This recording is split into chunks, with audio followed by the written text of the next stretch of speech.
Assumptions are the things you don't know you're making, which is why it is so disorienting the first time you take the plug out of a wash basin in Australia and see the water spiralling down the hole the other way round. The very laws of physics are telling you how far you are from home.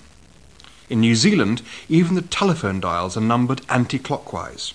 This has nothing to do with the laws of physics. They just do it differently there. The shock is that it never occurred to you that there was any other way of doing it. In fact, you had never even thought about it at all, and suddenly here it is, different. The ground slips. Dialing in New Zealand takes quite a bit of concentration because every digit is where you least expect to find it.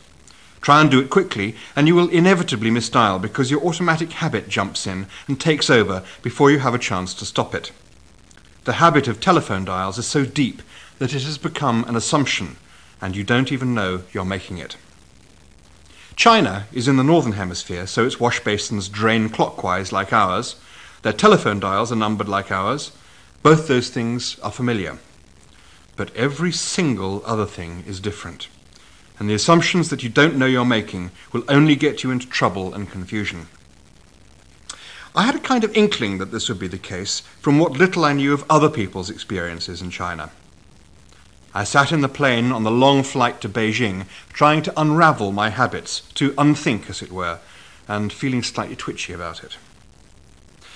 I started buying copious quantities of aftershave. Each time the duty-free trolley came around, I bought a bottle. I had never done anything like it before in my life. My normal instinctive reaction had always been just to shake my head and carry on reading my magazine. This time I thought it would be more zen-like to say, "Yes, all right, what have you got?" I was not the only person I caught by surprise. "Have you gone completely mad?" Mark asked me as I slipped a sixth different bottle into my hand baggage. "I'm trying to challenge and subvert my own fundamental assumptions as to what constitutes rationally constructed behavior," I said. "Does that mean yes?" "I mean that I'm just trying to loosen up a bit," I said. "An aeroplane doesn't give you much scope for arbitrary and alternative types of behavior, so I'm just trying to make the most of the opportunities that are offered." "I see." Mark shifted uncomfortably in his seat and frowned deeply into his book. "What are you going to do with all that stuff?" he asked a while later, over an airline meal. "Dunno," I said. "It's a problem, isn't it?" "Tell me, are you feeling nervous about something?" "Yes," I said. "What?" "China." In the middle of one of the biggest, longest, noisiest, dirtiest thoroughfares in the world lives the reincarnation of a drowned princess, or rather 200 reincarnations of a drowned princess. Whether these are 200 different reincarnations of the same drowned princess, or the individual reincarnations of 200 different drowned princesses, is something that the legends are a little vague about, and there are no reliable statistics on the incidence of princess drownings in the area available to help clear the matter up. If they are all the same drowned princess, then she must have led a life of exquisite sinfulness to have had the conditions of her current lives repeatedly inflicted on her. Her reincarnations are constantly being mangled in ships' propellers, snared in fishermen's nets full of hooks, blinded, poisoned, and deafened. The thoroughfare in question is the Yangtze River, and the reincarnated princess is the Baiji, the Yangtze River dolphin. "How do you rate our chances of seeing a dolphin?" I asked Mark. "I haven't the faintest idea," he said. "It's very hard to get information about anything out of China, and most of it's confusing. But the dolphins are to be found, or not, in just a few parts of the Yangtze. The main one is a stretch of the river about 200 kilometers long, centered on a town called Tongling in Anhui province. That's where there are people working on saving the Baiji, and that's the main place we're headed for. We get to Tongling by boat from Nanjing, where there's a man called Professor Shu, who's a major authority on the animal. We get to Nanjing by train from Shanghai. We get to Shanghai by plane from Beijing. We've got a couple of days in Beijing first to get acclimatized and see if any of the travel arrangements are actually going to work out.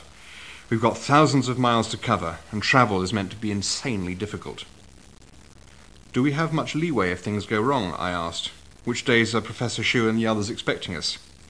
"Expecting us?" said Mark. "What do you mean? They've never heard of us. You can't actually contact anyone in China. We'd be lucky to find them, and even luckier if they agree to talk to us. In fact, I'm only half certain that they exist. We're going into completely unknown territory. We both peered out of the window. Darkness was falling over the largest nation on earth. "There's just one last bottle left, sir," said the cabin steward to me at that moment. "Would you like to see it before we close up the duty-free? Then you'll have the complete range."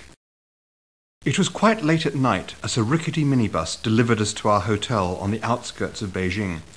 At least I think it was the outskirts. We had no point of reference by which to judge what kind of area it was.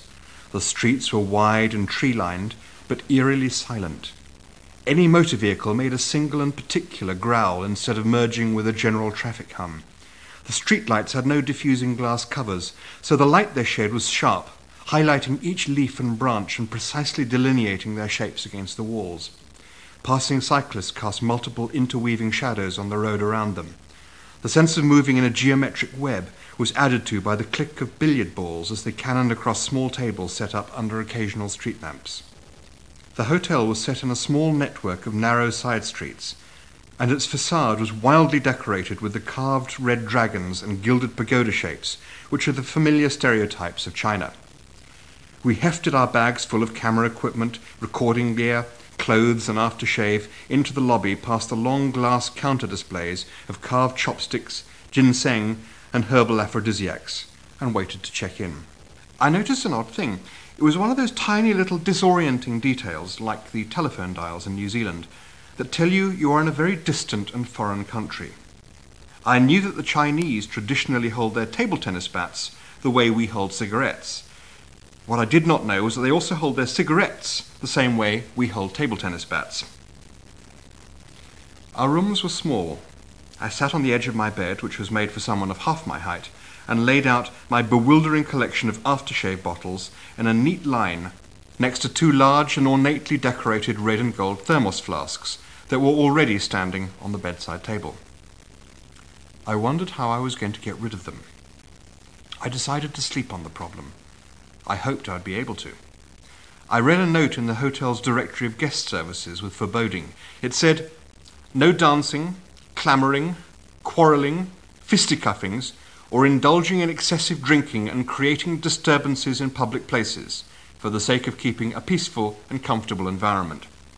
Guests are not permitted to bring pets and poultry into the hotel." The morning presented me with a fresh problem. I wanted to clean my teeth, but was a little suspicious of the delicate brown colour of the water leaking from the wash basin taps. I investigated the large flamboyant thermos flasks, but they were full of very hot water for making tea. I poured some water from a thermos into a glass and left it to cool, while I went to meet Mark and Chris Muir, our sound engineer, for a late breakfast. Mark had already been trying to get through to Nanjing on the phone in an attempt to contact Professor Xu, the Baiji dolphin expert, and had come to the conclusion that it simply couldn't be done. We had 2 days to kill before our flight to Shanghai, so we might just as well be tourists for a bit. I returned to my room to clean my teeth at last, to discover that the room-maid had washed the glass I'd left out to cool and refilled the thermoses with freshly boiled water. I felt rather cast down by this. I tried pouring some water from one glass to another to cool it down, but even after doing this for a while, the water was still hot and the toothbrush wilted in my mouth.